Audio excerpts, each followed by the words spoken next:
On November 13th, 2022, police would arrive to the scene of a quadruple homicide. These murders were a shock to the community. The town of Moscow, Idaho hadn't seen a single murder in almost 7 years. At a home located on King Road, they would find the bodies of 4 homicide victims. Upon entering the residence, they would find the body belonging to Xana Kernodle on the floor of one of the rooms. According to official documents, she had wounds consistent with that of a knife. The body of Ethan Chapin would also be found in this room. Upstairs on the 3rd floor of the residence, the bodies of Kaylee Goncalves and Madison Mogen would be found stabbed to death. Along with this, the sheath of a knife would be discovered.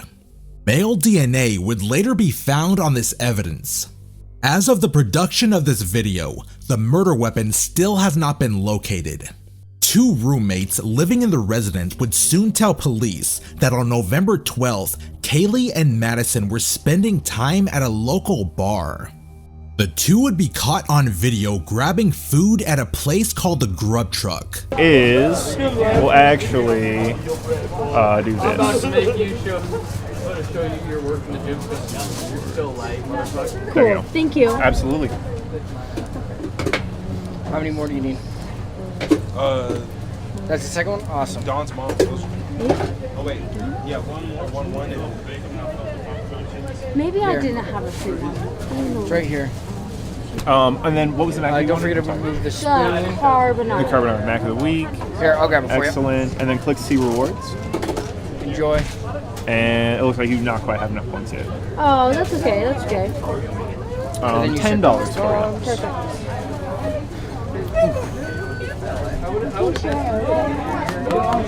Perfect. I do have a big burrito pork here for you. Cool. At around 1:56 a.m., they would arrive back to their residence and be asleep 2 hours later.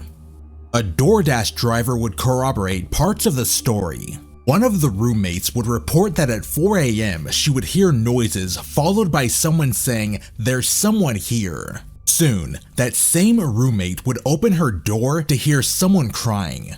After this, a male's voice would state, "It's okay, I'm going to help you." 17 minutes later, a security camera would pick up whimpering as well as a dog barking. Not much after this, the roommates would see a man in a mask walking toward her who would then exit through the back sliding glass door. Upon seeing him, the roommate would lock herself in her room. Unfortunately, the police would not be called for over 7 hours after the murders. Authorities would later conclude that the murders took place between 4 and 4:25 a.m. After gathering statements from the 2 roommates, investigators would then collect video footage from around the area. With this, they would eventually find a white sedan near the scene of the crime. This sedan had a missing front license plate. In official documents, it would be stated that very few cars drive around this area during this time of night. Further investigation would find a video showing this same vehicle speeding off right after the murders. Police would soon contact the FBI, who would then identify the vehicle as being a Hyundai Elantra. On November 29th, 2022, an officer would discover a white Elantra belonging to a man named Bryan Kohberger. On that same day, the vehicle would be located by police in the parking lot of an apartment complex. Bryan would be soon confronted by police, who then confirmed his description matched that of one given by the roommates. On December 15th, Bryan and his father would drive to Pennsylvania for a road trip. At around 10:40 a.m., a police officer would pull the 2 over for a routine traffic stop. Right up on the back end of that van, pulled you over for tailgating. Is this your car? Okay, cool. Where are you headed? Well, we're coming from WSU, and we're scanning early. What's WSU? University, basically. They were listening to had a SWAT team and everything. So we're okay. I'm having a hard time hearing you because of the traffic. So you're coming from Washington State University, and you're going where? Oh. We're going to be going to Pennsylvania. Oh, okay. Yeah. So we're slightly punchy because we're driving for hours. Hours, days. Hours to drive. Well, almost a day. Okay. And what did you say about some SWAT team thing? Or Yeah, there was a mass shooting and everything. Where?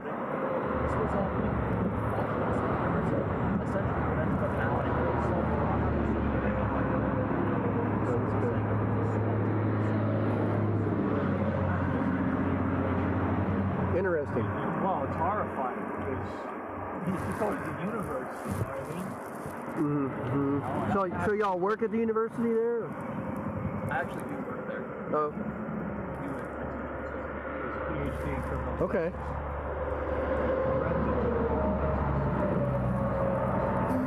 Okay. Yeah, I hadn't heard about that incident. Just yesterday, or? This happened this morning. About an hour and a half ago. We're still wrapping it up for investigating. I'm not sure there's two shooters because they did shoot somebody. I see. And then We don't know about that actually. They were there, they were shooting out of the window or something. Interesting. Wow. Okay. So do me a favor, don't follow too close, okay? All right. Thank you. 10 minutes later, a state trooper would also pull them over.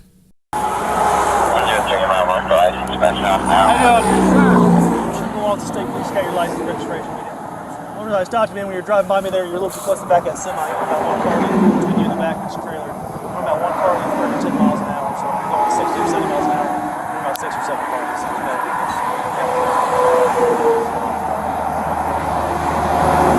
Oh, you guys did? yeah, and you said that so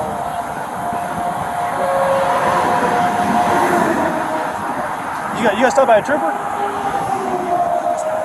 We don't have any SUVs. It was a county guy. Was it like a black SUV? Yeah. Okay. All right. You thought you guys were following too closely?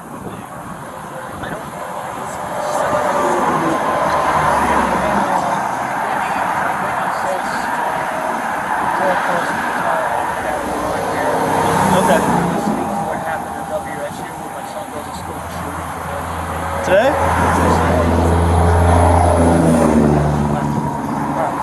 Well, I'm not going to give you guys another ticket or warning if you just got stopped. Just make sure you give yourself plenty of room, okay? So like I said, it's all about how fast you're going, okay? So if you're going 10 miles an hour, you only need one car. Or if you're going, so the speed limit here is 70. If you're going 70 miles an hour, you need 7 car lanes. Yeah. That's the easy way to explain it. Yeah. Okay. It's really in the B&B man, it says 2 to 20 seconds. All right. You guys have a safe trip. Where y'all heading? Thank you so much for stopping. Where y'all heading to?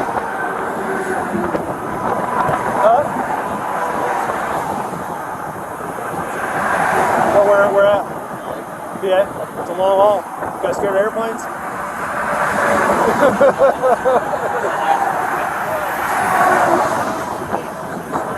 Did you? Okay. All right, well, hey, you guys have a safe trip. Thank you, See you. sir. Neither the state trooper nor the officer were aware that Bryan was a suspect in a murder. Later on December 23rd, a search warrant was issued for Bryan's phone records. With the help of the FBI, police were able to conclude that on November 13th at 2:42 a.m., Bryan left his residence. 5 minutes later, the cell phone stopped reporting to the AT&T network.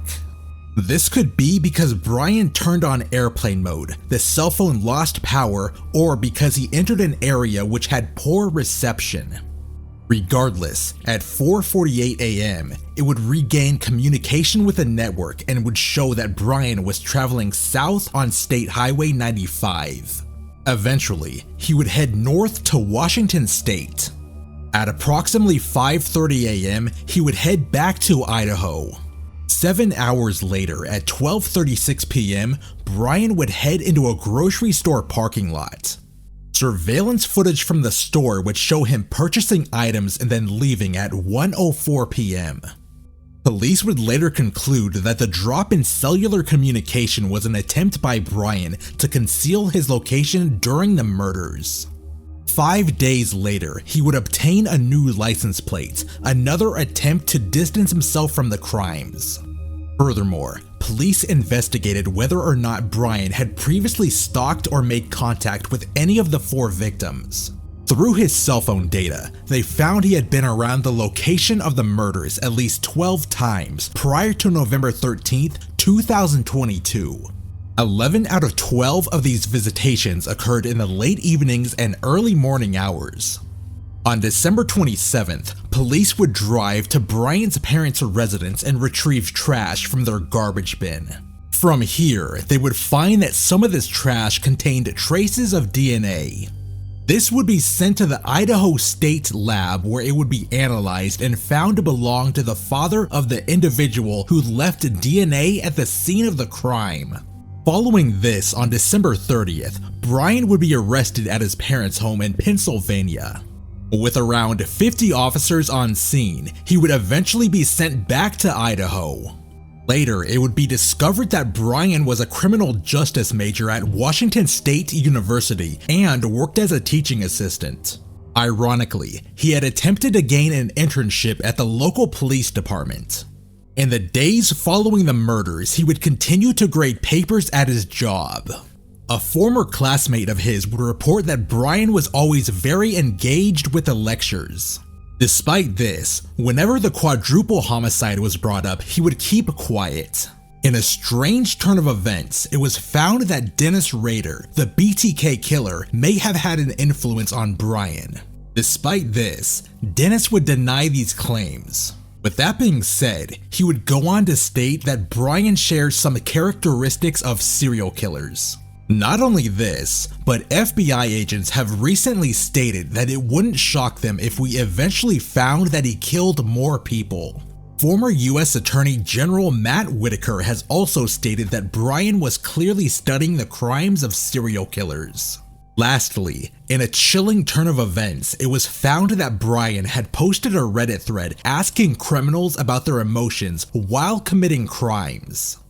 In the thread he writes, "Hello, my name is Bryan, and I am inviting you to participate in a research project that seeks to understand how emotions and psychological traits influence decision-making when committing a crime."